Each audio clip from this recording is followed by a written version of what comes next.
The Democratic Alliance has made it clear it will not work with the economic freedom fighters. These were the sentiments that were brought forth by John Steenhuisen as he was re-elected as the party leader for the Democratic Alliance, rather. And taking a look now at the 2024 general elections, many pundits say that South Africa will go into coalition governance. Well, what does this mean? And are party policies from various political formations in South Africa clear to the ordinary voter? Asanda Ngoasheng is a political analyst as she joins us for that conversation. Thank you very much, Asanda, for your time this afternoon. Firstly, let's start with the re-election of John Steenhuisen. Did it come as a surprise to you?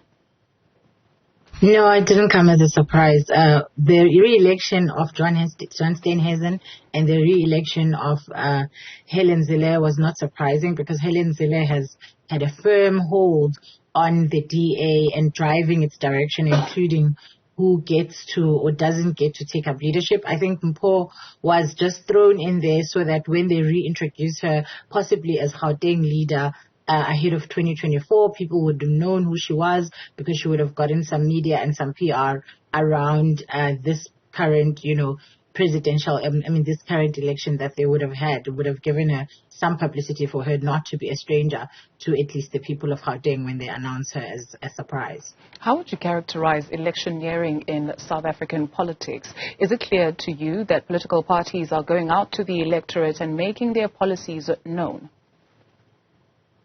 No, I think, South Africa faces two challenges when it comes to convincing people to vote for them. And so the first is that South Africans don't vote based on policy. If South Africans voted on policy, then the ANC would continue to have the kind of majority that we're seeing and more, precisely because on paper, at the very least, the ANC does have the best policies for South Africa for dealing with inequality in South Africa. It's just that they don't implement them. And then when you add the corruption and its disruptive nature to service delivery and the ability to undo the legacy of South Africa, then they fail. So how do people vote? People vote mainly based on who they think they can trust to lead them. And one of the problems the DA has and continues to have is that a lot of people don't trust them because although they may have one or few black faces and one or few colored faces, they actually are very much a political party that is about maintaining white people's interests. And if you don't believe me, go spend some time in the Western Cape and you'll see how the Western Cape is a tale of two cities with people who live in suburbs getting the best service and getting to see what a well-run municipality looks like, while people in the townships are getting the worst kind of service. And in fact, it's even comparable, I would say, to apartheid style type of service, including the ways and the methods in which people are used, enforced removals and evictions that happen across the city very much regularly, and the high homelessness that we are seeing that the city still fails to be able to deal with. And I think, if you look at the last two elections, the DA actually did much like the ANC. The DA lost some support. So they went from being 59% in the Western Cape in the previous election to becoming, in 2019, they were sitting at 55, which meant they lost 4%. And if you look at overall numbers, the DA went from being a political party used to getting 22% of the national vote to getting 20% of the vote nationally, and then again 20% of the vote in terms of the local government. And so they are a party that is not on the up. They are rather a party that is on the down. Unlike, for example, the EFF, which has increased over the past elections its support base and looks set to be increasing their support base. The DA's former kind of people who used to vote for them, for example, are now voting for new political parties like Action SA, because Herman Mashaba, who used to be in the DA and was quite popular, started his own political party and therefore cut some of their votes off. And because they also removed Musi Maimane, who's likely to take a chunk also of some of their previous votes that they were used to getting in these coming elections when he campaigns through his One Rise movement. the assertion that you make that the Democratic Alliance is not fully representative, especially if you go to the Western Cape, it's a tale of two cities. Some leaders within the DA might very well disagree with you. On the weekend, we heard from Jordan Hill-Lewis, who announced some 140 billion rand, if my memory serves me correctly, that will go towards sanitation infrastructure development, especially in cases like Nyanga and the less representative or the other parts of the city that you speak of. Is that enough?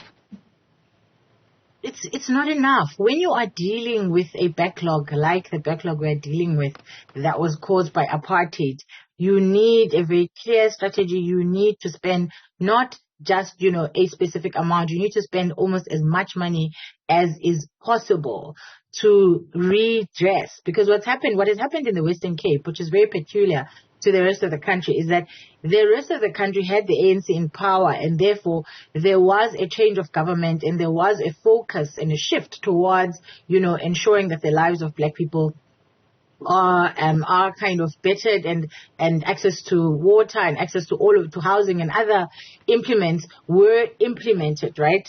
Let's pause for a second on ANC's corruption, but they did do that.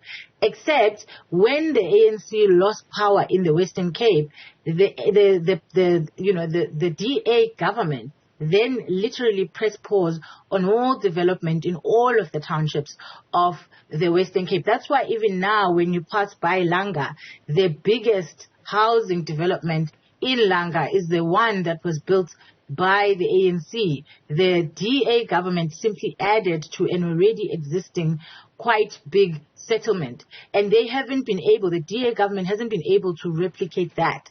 Now, if we are talking about a political party where I, as somebody who sits here and stands very regularly talking about how much failure the ANC is doing, and I am now talking about how the ANC has outshone the DA, particularly when it comes to the townships of the Western Cape, it just shows you how sad and dismal and how divisive the DA is in terms of its governance of the Western Cape. So before every election, you will notice in the suburbs of Cape Town, where mostly white people live, they will repave, they will redo all of the roads. But in the townships, you don't see the same kind of development. And because the Western Cape the DA has led the Western Cape for the longest time, there has been very little shift from particularly the townships of Cape Town being what they were during apartheid to them being what they are now.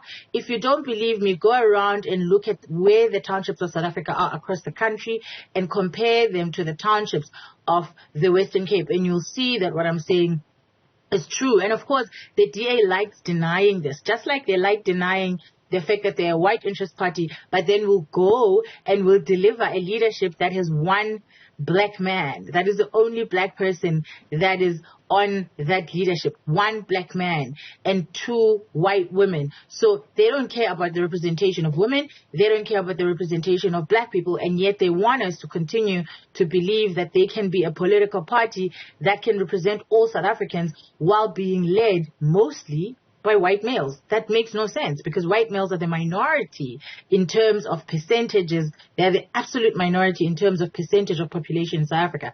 South Africa's majority population is black, and South Africa's majority population is women. And so if you can't deliver leadership, not just, talking about your membership numbers, because membership numbers mean nothing if you are not giving people representatives that look like them and that understand the very specific struggles that they undergo on the basis of race. Because we come from apartheid, which is a race-based policy, way and style of governance. So we cannot now, in post-apartheid South Africa, pretend like we must ignore race and race doesn't matter when we are trying to redress the wrongs that were done by being in a country that had race-based policies. And so this is where the DA gets very delusional, because they want us to live in a post-racial South Africa, when the reality for the majority of South Africans is that black people are still facing the brunt of poverty, and black people are still the ones most affected by the high inequality